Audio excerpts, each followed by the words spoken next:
નમસ્કાર। આજે આપણે જે છે એ પપૈયાના ફાર્મમાં આવ્યા છીએ કે જ્યાં આપણે જે ફસલ 6.0 લગાવવાનું છે એટલે કે ડિપ્લોયમેન્ટ કરવાનું છે।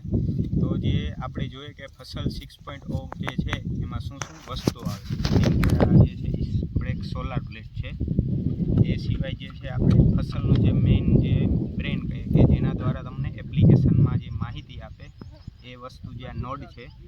એ સિવાય જે એક છે TDR સેન્સર છે। આમાં જે બે TDR સેન્સર આવે, એક જે છે એ પ્રાઇમરી TDR સેન્સર આવે અને બીજું જે છે એ સેકન્ડરી TDR સેન્સર આવે। અને જે આ પ્રાઇમરી જે TDR સેન્સર છે, જે જમીનમાં આપણે કહીએ કે પપૈયામાં જે આપણે લગાડશું, જે વિસ્તારમાં જ્યાં વ્હાઇટ રૂટ કહીએ સફેદ મૂળી, એ વિસ્તારમાં આપણે જે છે એ પ્રાઇમરી TDR સેન્સર લગાવવાનું હોય છે। બીજું જે છે TDR સેકન્ડરી જે TDR સેન્સર, એ આપણે જે ટકાઉ રૂટ કહીએ કે જે પ્લાન્ટને ખાલી ટકાવવામાં મદદરૂપ કરતા હોય એ રૂટના વિસ્તારમાં લગાવવાનું આવે છે। જે પ્રાઇમરી TDR જે છે એનાથી આપણે જે છે એ બેનિફિટ એ થાય કે જે સફેદ રૂટ જે છે એ વ્યવસ્થિત વિકાસ થાય। એ કેવી રીતે, તો કે આપણે જે પ્લાન્ટને જોઈએ એટલું જ પાણી આપીએ એના દ્વારાથી જે છે સફેદ રૂટ વ્યવસ્થિત વિકાસ થાય। અને આ બધી જે મોઇસ્ચર જે છે એની માહિતી તમને મોબાઈલમાં એપ્લિકેશન દ્વારા મળે છે કે ભાઈ તમારા જમીનમાં કેટલો ભેજ છે, પાણીની જરૂર છે કે નહીં।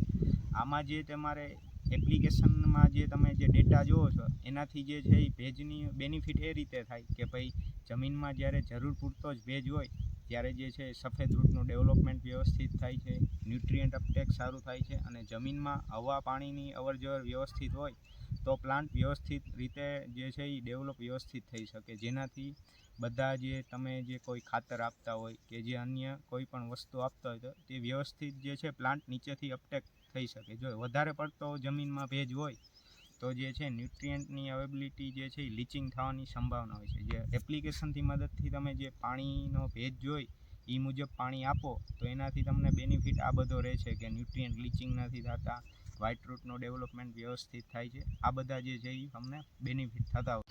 આ સિવાય જે છે આપણે TDR જે સેન્સર હોય એમાં એક બીજું એક તે હોય છે સોઇલ ટેમ્પરેચર। જે સોઇલ ટેમ્પરેચર જે છે એ મદદરૂપ એવી રીતે થાય છે કે અમુક જે તમને એપ્લિકેશનમાં દેખાય કે અમુક જે ટેમ્પરેચર હોય ત્યારે નેમેટોડ છે પપૈયામાં આવવાની શક્યતા હોય છે, અમુક જમીનજન્ય જીવાતો આવવાની શક્યતા હોય છે। તો તમને એપ્લિકેશન દ્વારા માહિતી આપે કે કયો નેમેટોડ આવવાની સંભાવના છે, જમીનજન્ય ફૂગ આવવાની સંભાવના છે, તો તમને એપ્લિકેશનમાં એના દ્વારા માહિતી મળશે। તમે જોઈ શકો છો કે જે આપણે પપૈયામાં ડિપ્લોયમેન્ટ કરી નાખ્યું છે, જે આ જે છે એ TDR સેન્સર જે છે એ પ્રાઇમરીનું છે, આ જે છે એ સેકન્ડરી જે છે।